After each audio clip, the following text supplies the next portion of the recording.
Kahalayim La Alahayinawa Yahweh Bahasham Yahushai Bahasham Rakah HaKodash.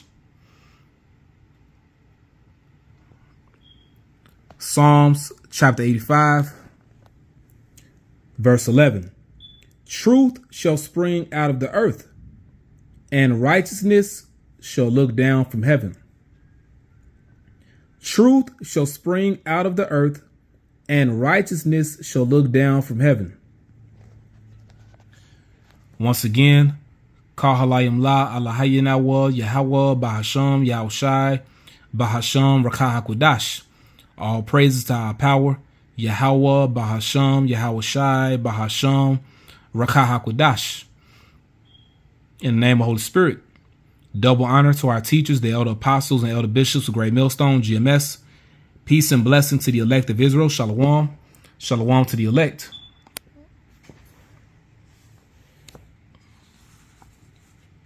Ancient Hebrew inscriptions found along the coast of Uruguay. Ancient Hebrew inscriptions found along the coast of Uruguay, which proves two things ultimately. Firstly, this proves that the so-called white man, the Edomites, did not discover the Americas. You did not, okay? This proves that the so-called white man, the Edomites, did not discover the Americas. That's what this proves firstly. Secondly, this proves that our people today in South America, they have to be the Israelites. Okay? Now hear me out on this through the Spirit.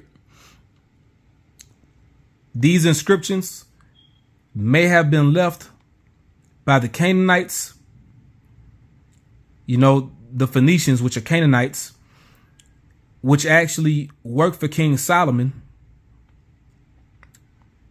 The Canaanites came over here to gather resources for King Solomon, but they also brought some of our people with them, which only makes sense because how else could our people know how to get to the Americas? When you read in 2nd Ezra, chapter 13, now ultimately, Yahweh Ba'ashem Yahushai guided our people over here. He made a way for them to get over here. But it only makes sense that some of our people came over here to the Americas during the time of King Solomon. Okay, King Solomon had a navy of ships, and along with the navy of Hiram, okay, they came over here to gather resources for King Solomon. More than likely, our people, some of our people, came over here with Hiram to gather some of those resources. It only makes sense. And just as the Canaanites spoke Hebrew, the Israelites also spoke Hebrew. Okay?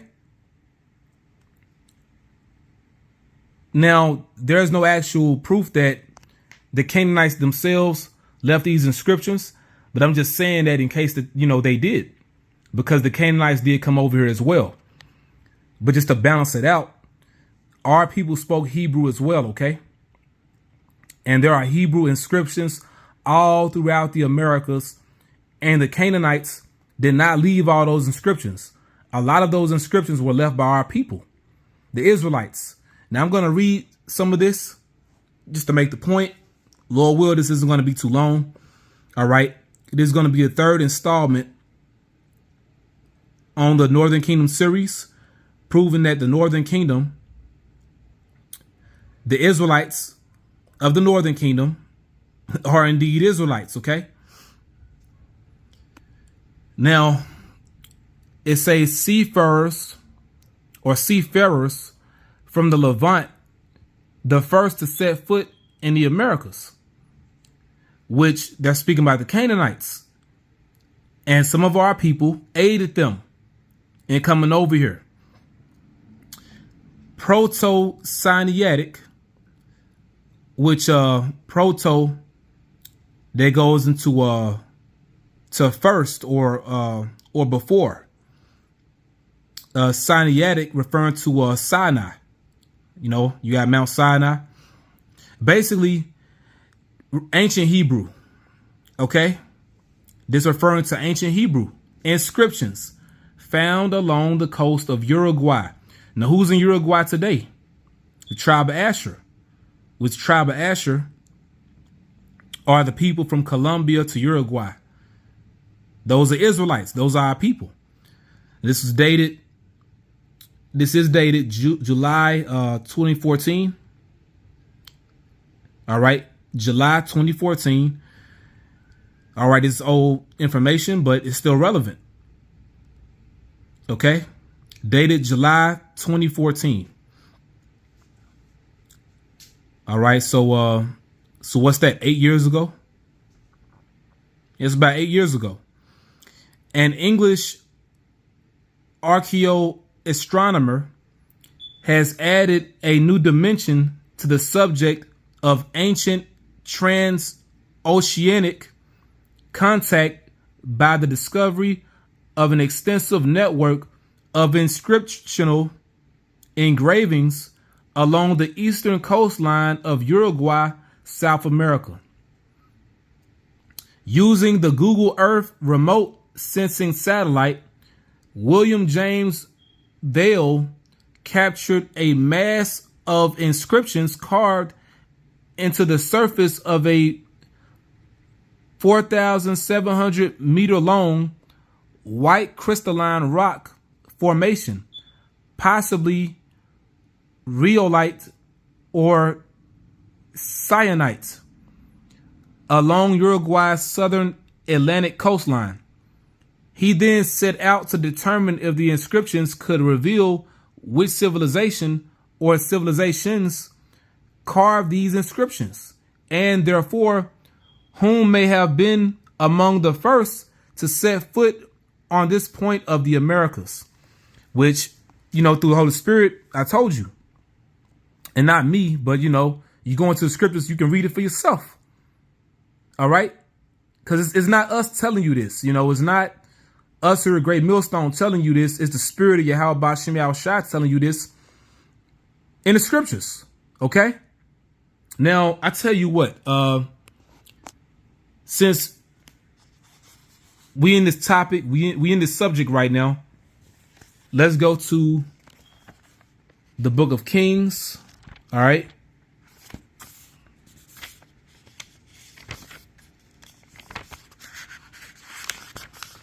Because King Solomon had a navy that came over here to gather resources. All right. Now just bear with me, Baba Kasha. Let's see. Where should I start? Which has actually been a while since I had read this, but this got to be the spirit. Call Layim La Yahweh Bashem Yahushua, man. Now this is in 1 Kings chapter 10. 1 Kings chapter 10, beginning at verse 22. For the king, King Solomon, had at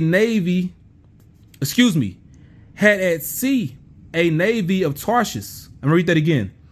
For the king, King Solomon, had at sea a navy of Tarshish. So he had a navy that would embark from Spain. With the navy of Hiram, once in 3 years came the navy of Tarshish, bringing gold and silver, ivory and apes and peacocks. Now, why does it say once in 3 years? Now you go to the Apocrypha. Excuse me, you know, my Bible falling apart. And we use our swords, man. You know, so the cover is off. Because, you know, I use it so much. 2nd Ezra chapter 13. We can begin at verse 39. We read 39 down to 45. And whereas thou sawest that he gathered another peaceable multitude unto him, speaking by Yahushua, he said, other sheep I have which are not of this fold. Yahushua said, other sheep I have which are not of this fold. He was talking about the northern kingdom.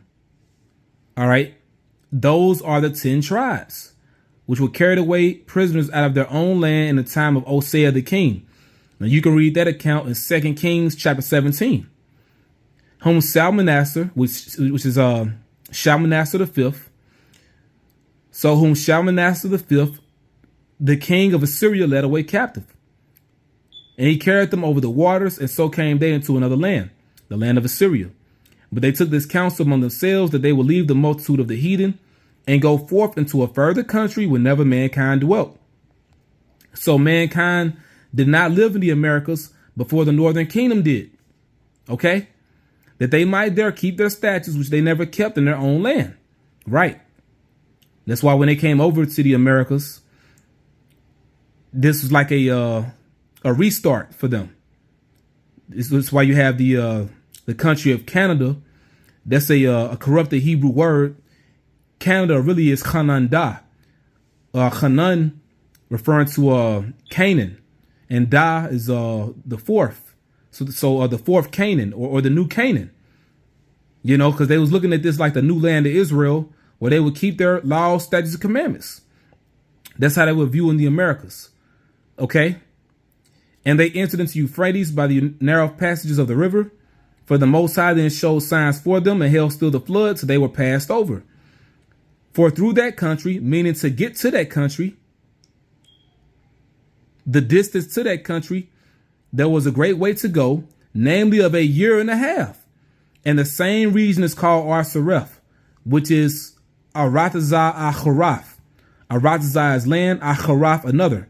So another land, which are the Americas. Now, it took them a year and a half to get over here. But keep in mind, we read about how King Solomon had a navy of Tarshish and a navy of Hiram. Once in 3 years, they would come back to the land of Israel, bringing gold, silver, ivory, apes, and peacocks.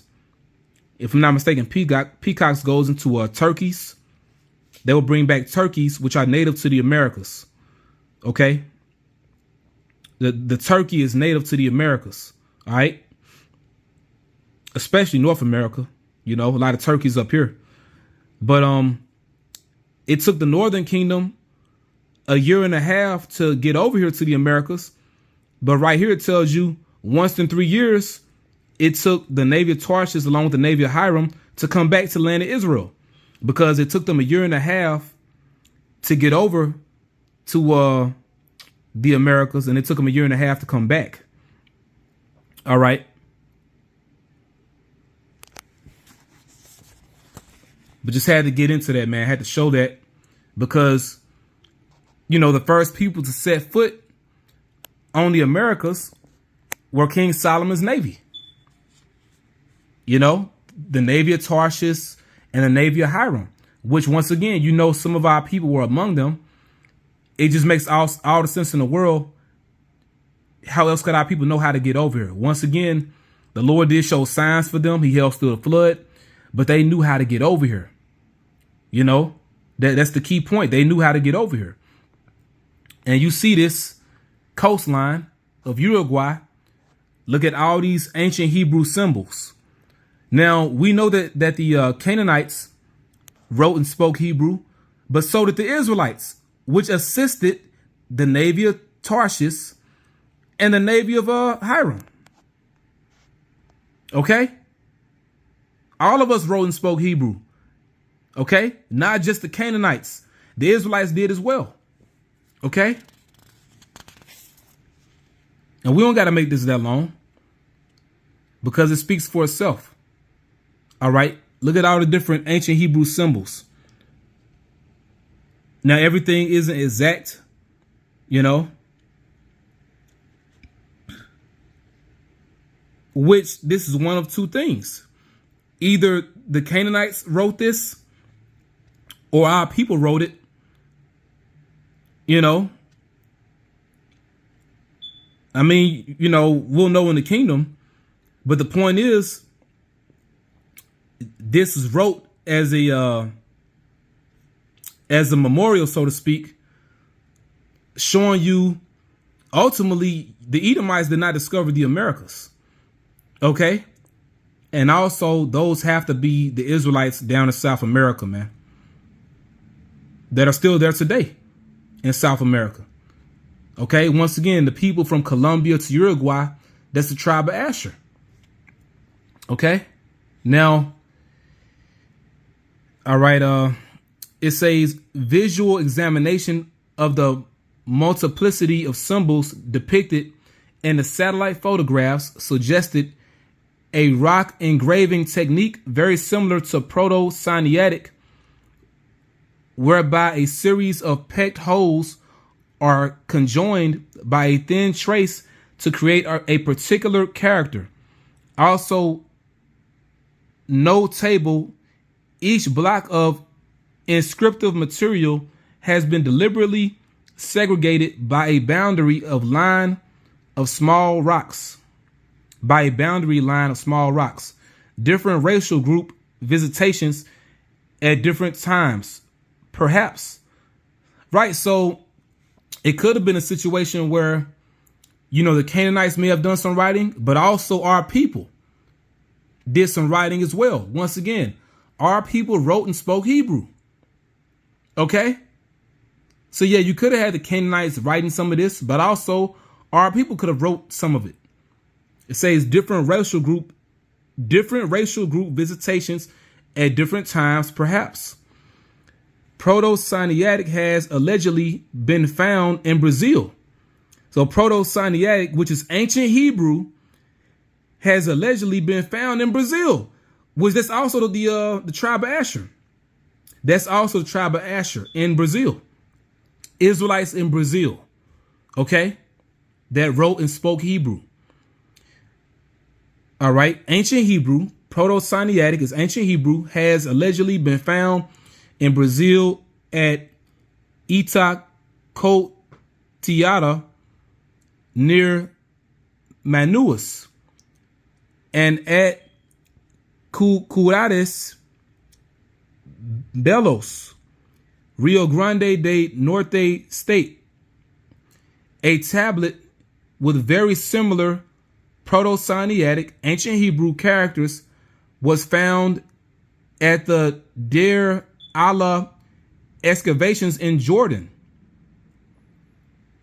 thus reinforcing and supporting a transoceanic Mediterranean South American connection. But check it out.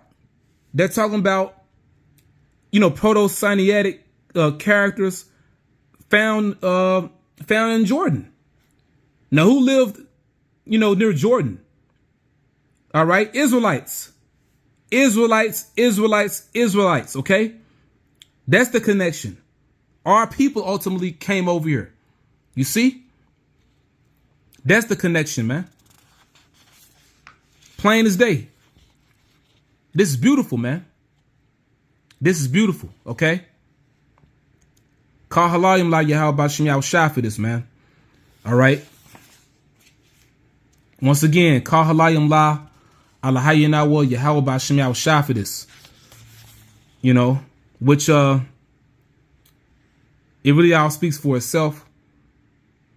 And they're speaking about the Phoenician writing system, which the Phoenicians, which are Canaanites, did write in the Hebrew, but our people wrote in the Hebrew as well.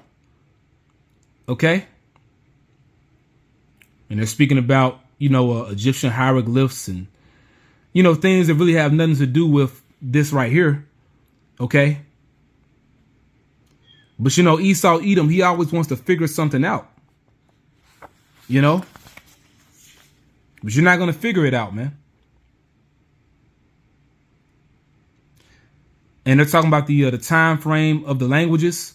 I'm going to read this and we're going to cap it off, man, because really we got enough information, We don't got to beat a dead horse. It is what it is, man. Truth is springing out the earth. All right. This information, this archaeology springing out the earth and righteousness looking down from heaven. Those satellites, man. We able to do videos on this information. It's going up on the internet, going up on YouTube, and people can view it in all these different countries on the earth. proving that we're in the end now. Yahweh Shah coming back, man, which is our Messiah, who's a so-called black man from the tribe of Judah. He come back to destroy the kingdom of the Edomites and establish his kingdom on the earth, okay? But going into the timeline or time frame of the languages, it says the hypothetical time frame, Paleo-Hebrew, Samaritan. It says developed from Paleo-Hebrew, Old Hebrew, Phoenician variant, Hyksos, which the Hyksos are Israelites. You know, it says 1750 BC. Aramaic, to name a few. So you see that timeline, and that shows you that that ultimately, you know, Hebrew is the oldest language. You know, Hebrew is the oldest language, man. And the people of ancient Samaria or Sumer, you know, in Babylon, they spoke Hebrew. You know, where Abraham was from, Ur of the Chaldees, you know, they spoke Hebrew there, man. But we should know, ultimately, I want to make sure I'm on point. Really, he continued that legacy of the sons of God. You know, Abraham continued the legacy. Now, you had a lot of our people going off during that time because Abraham's family, they were going off. But he kept that tradition going of our fathers. Okay. And also our language. But, you know, going back to the very beginning, everyone spoke Hebrew in the very beginning. All right. Now it says Aramaic, to name a few. William Vale comments, the character spread tells us that transoceanic visitations took place between the Mediterranean region and Uruguay for at least the 800 years between 1900 BC and 1100 BC. And even after that, because our people dealing with the 10 tribes, they came over to the Americas after 722 BC, you know. But, you know, you had a time of King Solomon, which was before that. The Canaanites and some of our people came over here to gather those resources for King Solomon. So that transoceanic connection that was going around, or that was happening for a while, you know, that was going on for some time. Now it says, and with the expansion of Phoenician seafaring trade, extending this to perhaps 400 BC, we have an active timeline of some 1,500 years trading with South America. But the people that came over here to live were our people. The Canaanites didn't live here in the Americas. Our people lived here. You know, and those Olmec heads, those are not our people. Those are Canaanites. You know, those Olmec heads, those are Hamites. Those are not Israelites, man. Those are pretty much used as landmarks for when those Canaanites were traveling, helping them remember, you know, where to go, where to travel. They would see those different landmarks, those Olmec heads. But our people actually lived here, okay? And they're still here to this day. Now, reading this again, it says, seafaring trade extending this to perhaps 400 BC. We have an active timeline of some 1,500 years trading with South America over 3,500 years ago, which effectively rules out Christopher Columbus discovering the Americas in AD 1492, because he did not. That proves you Edomites are a bunch of damn liars, man. Okay? You're a bunch of liars. But, you know, this is beautiful. And, you know, the most amazing part to me is how you have Hebrew writing all over the Americas. All over the Americas, man. They're speaking about, you know, ancient Hebrew writing found in Brazil. Okay? Ancient Hebrew writing found all throughout the Americas. and also found in Jordan, you know, found in Brazil, found in Jordan. Now, who lived near Jordan? The Israelites. You know, this is beautiful, man. Once again, we know that the Canaanites wrote and spoke Hebrew, but our people wrote and spoke Hebrew as well. You know, before I close this out, just to show a little bit of that, because we prove all things, you know, through the Holy Spirit, man. So what's that? 1 Thessalonians 5:21. Prove all things. This Hebrew writing found in Colorado. Ancient Hebrew writing found in Colorado by the tribe of Gad. This is the Bat Creek stone. Okay. Ancient Hebrew writing found in Bat Creek, Tennessee. All right.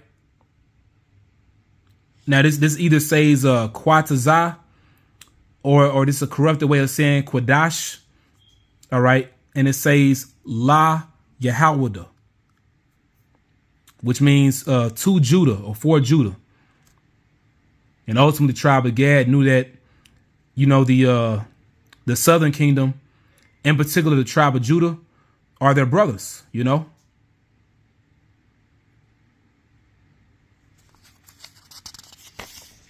Hebrew writing in Colorado, Hebrew writing in Tennessee. Okay, what else we got?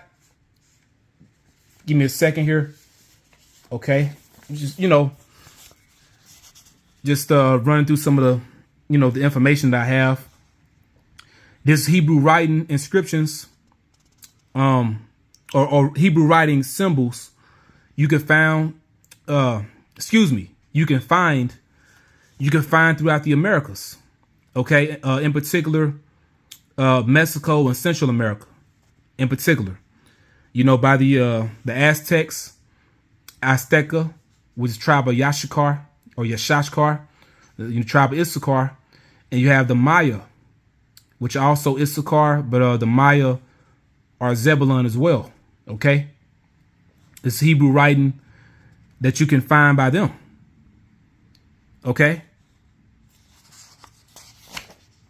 which, Lord will, I'm gonna get into this in another date, but you know, the symbols speak for themselves, man. These symbols or signs, they go back to the Hebrew. They speak for themselves. Once again, this is left by the tribe of Issachar and the tribe of Zebulun.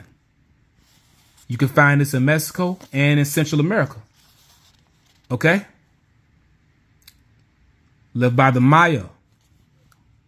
And the Maya are Issachar and Zebulun. Okay?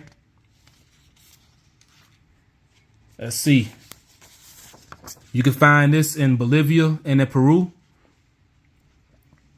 Okay. Different signs discovered. Examples of signs discovered in Bolivia and Peru, which is ancient Hebrew. Ancient Hebrew signs discovered in Bolivia and in Peru. Who's in Bolivia and Peru? The tribe we've been speaking about the most in this lesson, the tribe of Asher. You know? Tribe of Asher.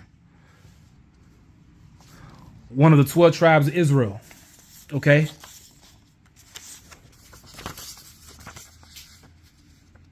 Now it says Inca alphabet resembling the Purgatoire or Picket Wire Canyon in Colorado, which, once again, going back to Hebrew writing found in Colorado. Not too different from what you can find by the tribe of Asher. Okay, and they would call themselves Incas at one point. Which, who knows? I mean, that name Inca may have been put on them by the Spaniards. All right. Nonetheless, you know, the people that were called Incas are Israelites from the tribe of Asher. They wrote and spoke Hebrew.